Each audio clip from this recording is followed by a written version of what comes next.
Hey everybody, welcome back to Video Mess. So today we're continuing series on the MiSTer FPGA DE10 Nano project, and I'm going to be doing a really fun video this evening. I'm going to be updating you on the most recent Nintendo 64 core updates, going over all the new options because cheats are here, one of your most requested features, and I'm going to be showing you how to set this all up as well because there's been a lot of requests for Nintendo 64 setup guides.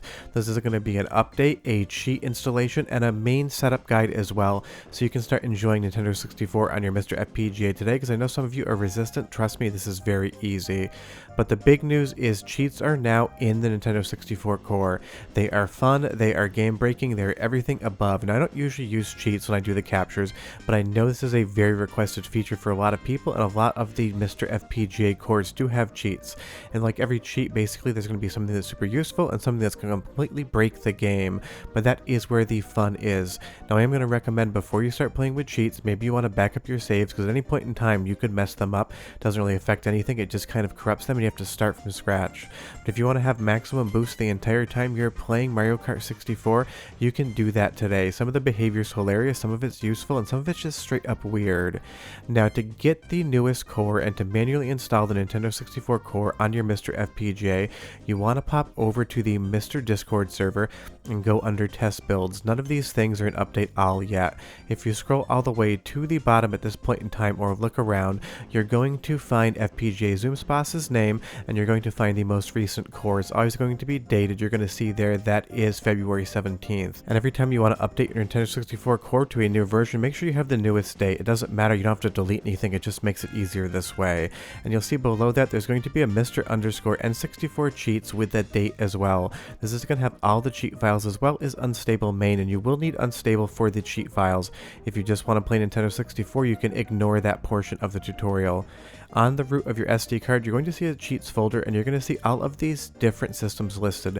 If we go into GBA or any of the other cheat folders, you're going to see all of the cheats are in zips. This is how we're going to leave them. So when you unzip the file that you just downloaded, the Nintendo 64 cheats portion, you're going to go ahead and leave the actual cheats in these zips as well. So you'll see here, if I go over to the file I just unzipped, we're going to have a cheats folder. We're going to have the MiSTer Unstable main, and we're going to have the newest core that we downloaded separately that I just showed you on Discord. Under cheats, there's going to be a Nintendo 64 folder, and there's going to be a zip file for pretty much every single game on the Nintendo 64. Just go ahead and copy the N64 folder from where you downloaded it and paste it into the cheats folder. Every single cheat engine should be folderized, that way it understands where to find them. So now we have the N64 folder under cheats. If we go into it, we have a listing for every single game for the most part, and they are all still zipped. That is how we're going to be leaving them. Now if you want to use the cheats, just make sure you delete any sort of MiSTer backups you have. It's going to be easier and keep it cleaner. And then what we're going to do from there is rename our MiSTer file so that we can back it up just in case anything goes wrong. I've never seen it happen, but it is a good practice. So we'll just rename MiSTer to MiSTer.bak. That way we know we have that backup file. Now the zip we just downloaded, we're going to go ahead and copy that from the download folder over to the root of our SD card. You'll see here, I just go ahead and paste it in, and we now have a new MiSTer main. This is on unstable, and all it does is allow for the Nintendo 64 cheats to work because they work in a slightly different manner. Now to install the core, and if that's all you want to do, you can ignore that previous part about the MiSTer main. Just go ahead and copy the most recent core file into the underscore consoles folder on your MiSTer FPGA SD card. Underscore consoles will be at the root of the directory. Just go ahead and paste it anywhere in here. That is all it takes to manually install the core. So if you don't want cheats, you just want to play Nintendo 64, copy that file over to the underscore consoles, and then just run update all with the BIOS getter enabled. That way you bring down the different boot ROMs. And you'll see here, as we're back in Mario 64, you can do a lot of very strange things with these cheats. Some of them are going to be super beneficial. You can give yourself pretty much all of the different stars in the game. Some of them are going to do basically nothing, and some of them are going to break the game in so many spectacular and hilarious ways. If you see a cheat, just go ahead and enable it. There will be a block next to it if it's enabled, and a dot if it is not. That's how you know whether or not these things are turned on. But you can go to Jello World here, and I have absolutely no idea what this is supposed to be doing. It just basically takes all of the textures out. Or if we go to Jesus mode, again, have no idea what this is. We fall through the floor to our deaths. Do be aware that cheats persist among resets as well. You need to disable the cheats in the cheats menu, because if you leave Jesus mode on, we just end up with this sky view here. Kind of funny actually. Now moving over to Vigilante 8-Second Offense, this is a game that has seen improvements on the most recent cores. This has nothing to do with cheats, but it has to do with RDP bug fixing. It used to be that these character portraits basically did not show up whatsoever, but now you can see they are there in the options menu and they look totally fine. And this is an absolutely ton of fun game as well, and I know a lot of people have been asking for a retest, so I'm going to be showing some of the cheats later on in this video and showing you some games that have improved or are just working perfectly right now, because this is such a ton of fun. And honestly, this looks spectacular on the current core. Now that those character portraits have basically been fixed up, this thing seems to be as close to original hardware as I could possibly tell. But Vigilante 8-Second Offense is not my favorite game, so if you see something you don't love, leave me a comment down below. And I will say the last time I took a look at this, the audio was a little bit scratchy as well. Now it's perfect, so go ahead and listen, and I'll be right back. Eat this! Take your bet!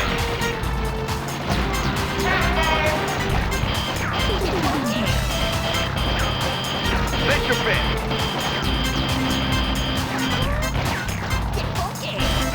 Take your bet! Take a whip!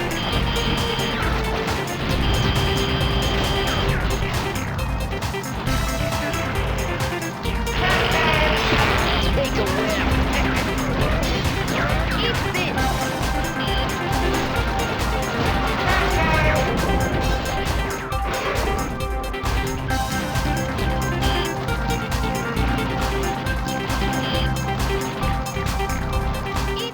Just sounds really good, plays really good, and now that we have the character portraits in line as well, it just seems to be like it's replicating the original Nintendo 64 hardware.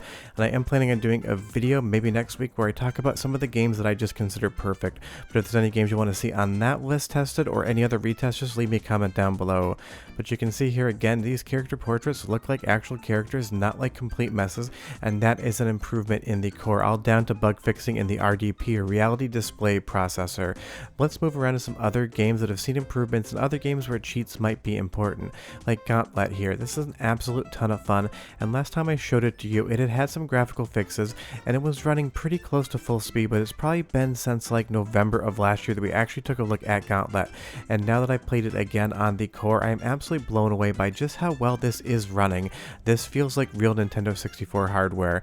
This is such a fun game, especially if you bring friends along, and playing it here on the new core, it is just such a great experience. And with all of the amazing video out options, having that crystal clear HDMI video signal, this is probably the best way I've ever seen this game run. And if you've never played Gauntlet before, take my word for it, it's definitely a game you should check out.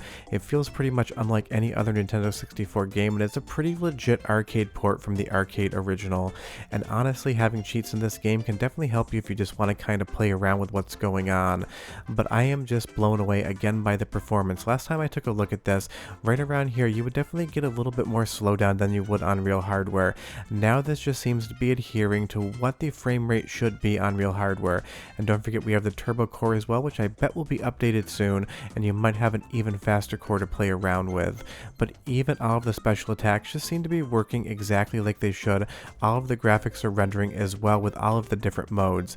And you'll see here when you have a ton of enemies on screen at once, it is just keeping up. Last time I played through this, when I got up to here, you definitely had a little bit of a frame rate chug. But again, don't forget, every single game is going to have cheats, but do be aware that the cheats are still a work in progress. Some of them are going to work, some of them are going to do absolutely nothing, some of them are going to do some very strange things. If you go into the cheats menu in Gauntlet Legends, you're going to have an absolute massive amount of options. You're going to have to scroll around and see what you want. I definitely recommend pausing the game when you do that. But you can do infinite health, you can do infinite keys. If you just want to run through the game and destroy absolutely everything, you can do that. But for some strange reason here, the infinite health glitch didn't work, but the infinite key cheat did, so I'm not sure what's going on there. Your mileage is definitely going to vary with the cheats. Just play around with them. I'm sure they'll be worked on more as we go forward, but I know it was one of your most requested features. Now coming back to games that people wanted to see retested, and one that I would consider to be as good as real hardware is going to be Smash Brothers. This entire intro sequence, I do not see anything about it whatsoever in the audio, in the sound, in the visual, visuals that would make me think that I wasn't just watching really crystal clear Nintendo 64 output over HDMI. That is how far this core is progressed. That's how good it has gotten in the last year or so. When we were testing this thing in summer of 2023, it would be absolutely hilariously broken, and it has just improved to the point now where it just seems to be so much better, so much more functional, and something that you can just sit down, play, and enjoy. And that's where the core really is going at this point in time. There's not a ton of bugs left to fix on a lot of the most popular Nintendo 64 games. If you just want to sit down with your friends and play Smash Brothers, you can do that today. It is an extremely good experience. If there are any issues with it whatsoever, I cannot spot them. Maybe the eagle-eyed among you, the Super Smash Brothers fans out there, are going to be able to see where there might be a frame off here and there, but I just can't tell.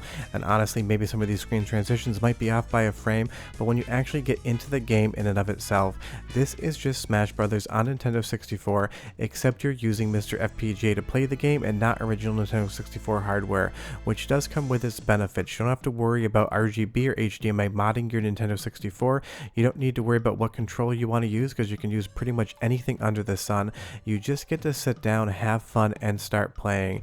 All of the visuals here just look spectacular on MiSTer FPGA, and this is a game a lot of you wanted to see retests of because last time I showed it to you, there were still a few visual glitches, but today here, I cannot see anything whatsoever that makes me think that I'm not just playing a real Nintendo 64 outside of the fact that I hooked up my MiSTer FPGA to my capture card to get the footage and to do this tutorial about the cheats. And that's where the core is right now. And if there's other games you want to see retests of or game I haven't tested yet, just leave me a comment down below, because while the Nintendo 64 library is in no way, shape, or form anywhere near as large as PlayStation 1 or Sega Saturn, I'm sure there's games I haven't looked at in over half a year, and I'm sure there's a couple of games that I probably haven't tested whatsoever, so leave me those comments down below. But that's the current situation. The cheat codes are here. If you update today with the files I showed you in the beginning of the video, you're going to have full cheat support across pretty much every single game in the Nintendo 64 library, and I know that was a highly requested feature to be added in, and as of today, if you evolve this tutorial, you add unstable main, you're going to have cheats in your Nintendo 64 core, and I'm sure in the next week or so, this will probably hit stable main as well. But you wanted to see a cheats tutorial, I made it for you guys. I hope you're having a great weekend, and I'll see you guys next time. Bye-bye.